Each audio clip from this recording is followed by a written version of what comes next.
नमस्कार, आप देख रहे हैं न्यूज प्लस 21। मैं हूं आपके साथ ललिता चक्रधारी। मोदी सरकार के 8 साल बेमिसाल रहा है। मोदी सरकार के 8 साल पूर्ण होने पर प्रदेश भर में रैली और सभा के माध्यम से उपलब्धि को बता रहे हैं। वहीं न्यूज प्लस की टीम ने डॉक्टर रमन सिंह से खास चर्चा की।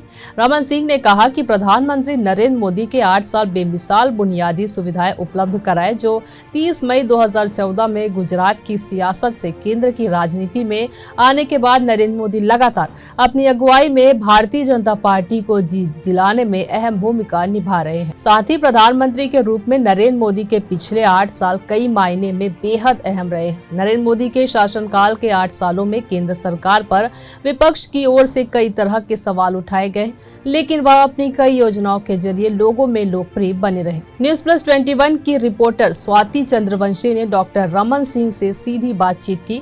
आइए जानते हैं क्या कुछ कहा उन्होंने। भाजपा के 8 साल सुशासन एवं छत्तीसगढ़ में 3.5 साल कांग्रेस की सरकार पर आज खास बातचीत डॉक्टर रमन सिंह के साथ उन्हीं की जुबानी। अभी हमारे बीच उपस्थित हैं भाजपा राष्ट्रीय उपाध्यक्ष एवं छत्तीसगढ़ के पूर्व मुख्यमंत्री डॉक्टर रमन सिंह जी। कांग्रेस सरकार द्वारा छत्तीसगढ़ के विकास के लिए जो भी कार्य योजनाएं चल रही हैं, उनके बारे में आपका क्या विचार है और छत्तीसगढ़ के विकास को आप 3.5 साल आगे देखते हैं या पीछे? भूपेश बघेल के 3.5 साल बीत गए और इस 3.5 साल में सिर्फ और सिर्फ सभी स्तर में भ्रष्टाचार के सिवाय कोई डेवलपमेंट के काम नहीं हुए। कवर्धा को मैं देखता हूँ, राजनांदगांव को देखता हूँ, अन्य जिलों में देखता हूँ, जो विकास काम हो गए हैं उनको मेंटेन करना इनके लिए मुश्किल पड़ रहा है। ना सड़क का काम हो रहा है, ना पुल का काम हो रहा है, ना पुलिया का काम हो रहा है, ना स्कूल का, ना अस्पताल का। पंचायतों में सारे काम बंद हैं, सिर्फ नरेगा का काम चल रहा है, 15 फाइनेंस कमीशन का काम चल रहा है। गवर्नमेंट ऑफ इंडिया का जो पैसा है उसी में जो थोड़ा बहुत काम दिख रहा है 3.5 साल में।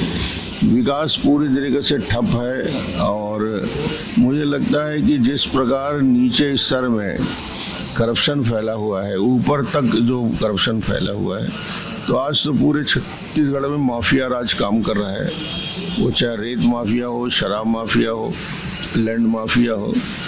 और वही हालत कवर्धा का है। कबीरधाम जिला तो सिर्फ और सिर्फ घोषणाएं हो रही हैं मुख्यमंत्री और यहाँ के मंत्री के द्वारा, मगर कवर्धा के मैं कल सड़कों में घूम रहा था, पंडरिया तक गया, पंडरिया के आखिरी गांव तक गया। सड़कें जो बनी है 4 साल 5 साल से, उसका मेंटेनेंस और रिपेयर नहीं हो रहा है। सड़कों में इतने गड्ढे हो गए कि वो पुराने कांग्रेस के कार्यकाल फिर याद आने लगा दिग्विजय सिंह का। तो यही हालत रहा तो ना सड़क बचेगी, ना ये पूरे के पूरे डेवलपमेंट सारे समाप्त हो जाएगा और अधिकारी सिर्फ और सिर्फ सरकार के इशारे में अनाप शनाप काम कर रहे हैं। सर, आने वाले समय में छत्तीसगढ़ के विकास के लिए भारतीय जनता पार्टी द्वारा कौन कौन सी कार्य योजनाएं हैं? कार्य योजना तो सरकार जिसकी रहती है वो बनाता है। हमारा तो ये है कि इनकी जो कमियां हैं, जो दिक्कतें हैं, उसको दूर करेंगे।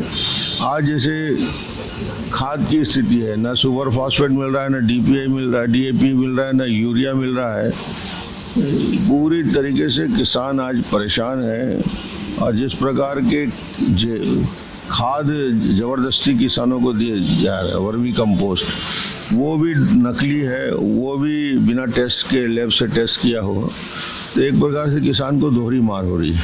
ऐसी ही जानकारी से लगातार अपडेट रहने के लिए देखते रहिए न्यूज प्लस 21, आपके हक की बात।